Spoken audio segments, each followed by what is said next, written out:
Conocemos a Sigmund Freud. Claro, el hombre que dedicó su vida a analizar la mente de los individuos. Pero en su obra final se lanzó a hacer algo, bueno, algo mucho más audaz. Se propuso poner a la civilización entera en el diván. Su objetivo era descubrir un trauma oculto, uno que yace en el corazón mismo de nuestra historia. Y es que Freud sabía perfectamente en qué terreno se estaba metiendo. Escribió esto porque era consciente de que sus conclusiones eran dinamita pura, tan peligrosas que según él tenían que quedarse en la sombra por un tiempo. Porque, a ver, estaba tocando los cimientos de todo, la moral, la religión. Sabía que esto iba a levantar ampollas. Pensemos en la escena por un momento. Estamos en Viena, en 1938. Los nazis están tomando la ciudad. Y en medio de todo ese caos, un Sigmund Freud de 82 años se prepara para huir, para salvar su vida. Y mientras escapa, se aferra a un manuscrito. Ojo, no eran solo papeles, era una idea. Una idea que él consideraba tan, pero tan peligrosa que arriesgó literalmente todo para que no se perdiera. Entonces, la gran pregunta es, ¿cuál era esa idea tan explosiva? ¿Qué fue lo que Freud descubrió sobre nuestros mitos, sobre nuestros orígenes, que lo llevó a pensar que era algo tan tremendo? Bien, para desentrañar esto, vamos a hacer un ejercicio. Vamos a ponernos en el papel de detectives, junto a Freud. La escena del crimen es nada más y nada menos que la historia de la humanidad. ¿Y la víctima? Bueno, la víctima es un recuerdo que todos hemos reprimido.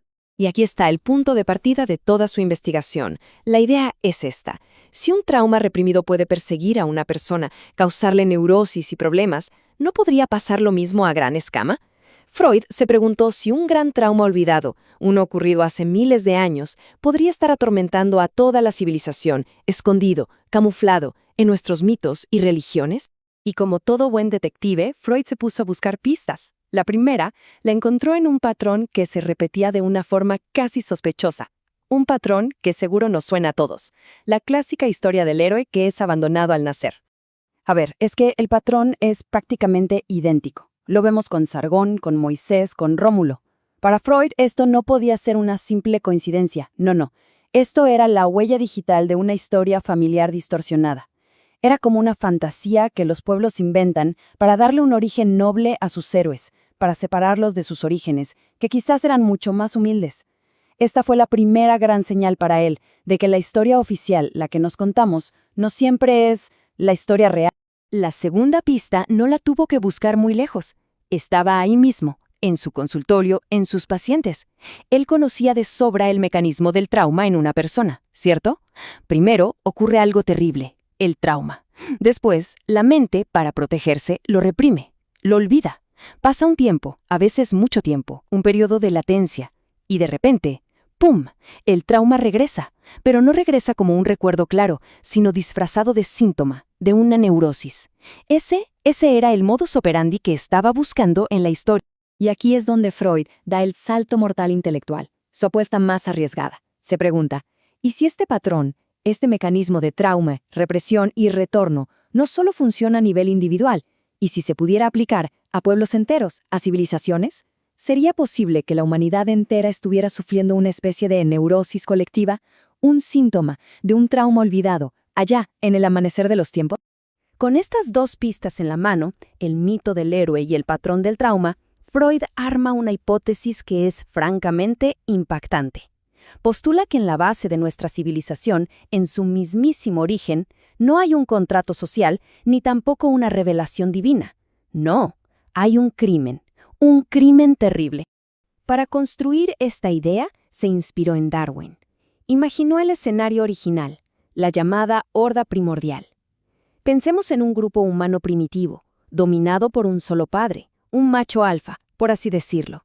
Un padre tiránico que acaparaba a todas las hembras y que para no tener competencia expulsaba o incluso mataba a sus propios hijos. Y entonces, según esta teoría, ocurrió el acto fundacional, el crimen primordial. Los hermanos que habían sido expulsados se unieron, se rebelaron y, sí, mataron al padre. Y no solo eso, lo devoraron, en un acto para asimilar su poder. Pero claro, la victoria les duró poco, porque después vino la culpa. Una culpa aplastante, insoportable. Y de esa culpa, dice Freud, nació la civilización.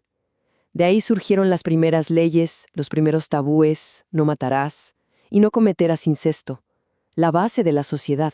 Y este es el núcleo duro de la teoría freudiana. El trauma original, nuestro pecado original, no fue desobedecer a un dios en un jardín, fue este acto, una mezcla brutal de odio, amor y culpa hacia la figura del padre. Un conflicto psicológico pero tan profundo que, según Freud, quedó grabado a fuego en la psique de toda la humanidad. Ok, pero aquí hay una pieza clave que falta. Si este crimen fue reprimido, fue olvidado, ¿cómo es que regresa? Y aquí es donde la teoría se vuelve aún más audaz, porque Freud conecta directamente este evento prehistórico con nada menos que el nacimiento del monoteísmo. La cronología que propone Freud es fascinante. Primero tenemos el asesinato primordial en la prehistoria, y la humanidad lo reprime, lo olvida. Luego, miles de años después, ocurre un segundo trauma que actúa como un detonador, el asesinato de Moisés, otra figura paterna, un gran líder, que es asesinado por su propio pueblo. Y después de otro largo periodo de latencia, de silencio, el recuerdo reprimido del padre original regresa, pero regresa distorsionado, transformado, en la idea de un único Dios Padre, un ser todopoderoso, invisible, al que se adora. Freud mismo lo explica así, y la frase es clave. Dice que el despertar de la huella mnémica olvidada se da por una repetición real reciente del suceso. En otras palabras, el asesinato de Moisés fue el evento que despertó la memoria olvidada del primer crimen. Es como un eco a través de los siglos, un evento que reactiva un trauma que estaba dormido y lo saca de nuevo a la superficie, aunque no nos demos cuenta. Y con esto llegamos a la conclusión más radical y controversial de Freud. El monoteísmo, desde su punto de vista, no es una revelación divina, es un síntoma, una neurosis a escala masiva, una neurosis colectiva de la humanidad.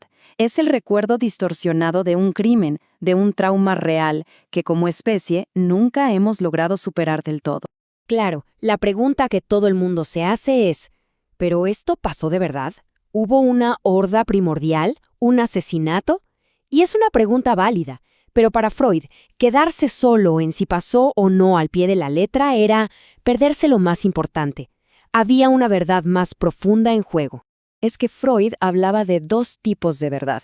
Por un lado, la verdad material, que es, lo que pasó, el hecho histórico. Pero por otro lado está la verdad histórico-vivencial, y esta es la verdad emocional, es la huella psicológica que un evento deja en la memoria colectiva de un pueblo. Así que para él, aunque el asesinato del padre primordial no hubiera ocurrido tal cual, la historia en sí misma contenía una verdad psicológica potentísima sobre nuestro conflicto eterno con la autoridad, la ley y la culpa. Y uno se pregunta, ¿cómo se podría transmitir un trauma así a través de generaciones?